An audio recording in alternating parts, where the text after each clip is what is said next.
मैं आप सबको प्रणाम करता हूं।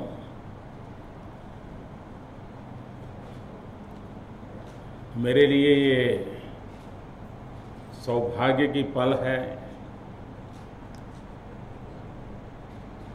कि आज इतिहास का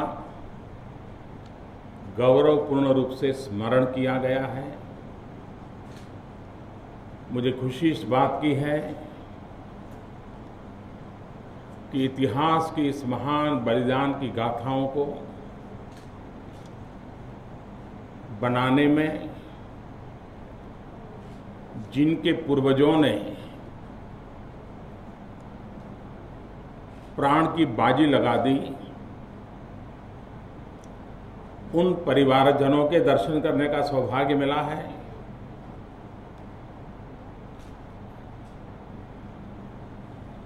मानव जात के विकास की यात्रा में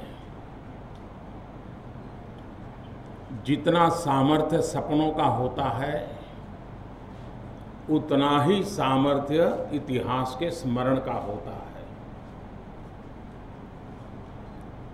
इतिहास एक जीवंत प्रेरणा होता है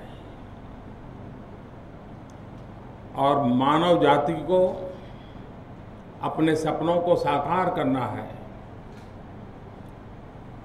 तो इतिहास के उन स्वर्णिम पृष्ठों के साथ अपने आप को जोड़े रखना चाहिए, उससे ऊपर उठने की कोशिश करनी चाहिए, उससे नीचे जाने का कभी भी किसी भी पीढ़ी में अवसर नहीं आना चाहिए। दुर्भाग्य से हमारे देश में आजादी के इतने बड़े संग्राम को कुछ ही वर्षों में सीमित कर दिया गया, कुछ ही परिवारों में सीमित कर दिया गया, कुछ ही घटनाओं में सीमित कर दिया गया, जबकि भारत की आजादी का आंदोलन जन जन का आंदोलन था। त्याग और बलिदान की घटनाओं से भरा हुआ आंदोलन था। लगातार 700-800 साल तक बलिदान की श्रृंखला चली थी। भारत जैसे स्वाभिमानी देश के लिए आवश्यक है कि हम उन सारी घटनाओं का स्मरण करें और इसलिए एक योजना भारत सरकार ने बनाई है।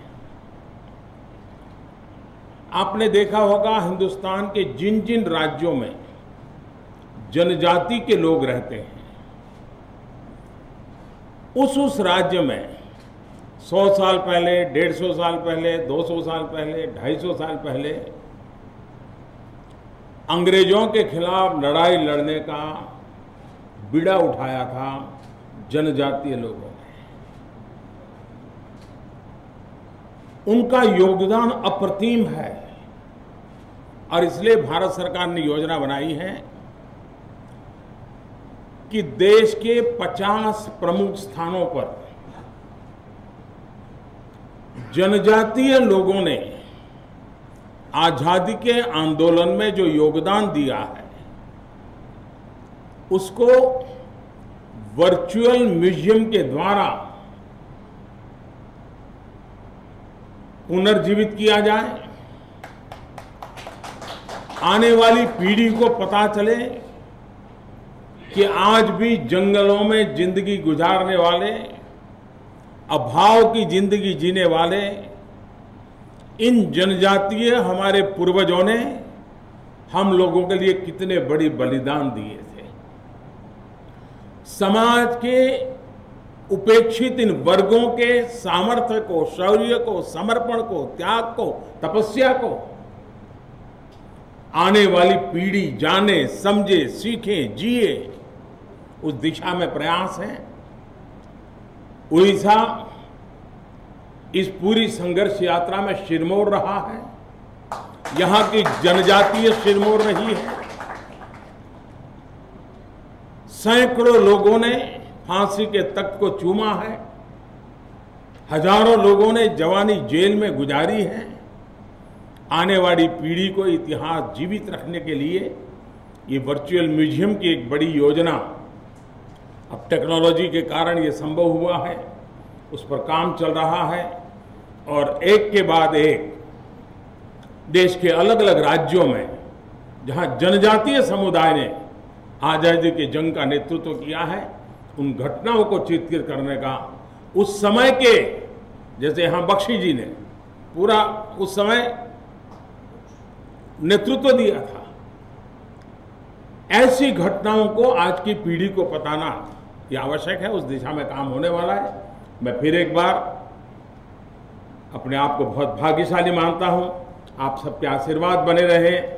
आपके पूर्वजों के त्याग और तपस्या के अनुकूल 2022 में जब आज़ादी के 75 साल मनाएंगे, देश को उस दिशा में उनके सपनों वाला देश बनाने के लिए हम भरपूर प्रयास करें। आप सबको मेरी तरफ से जय जगन्नाथ।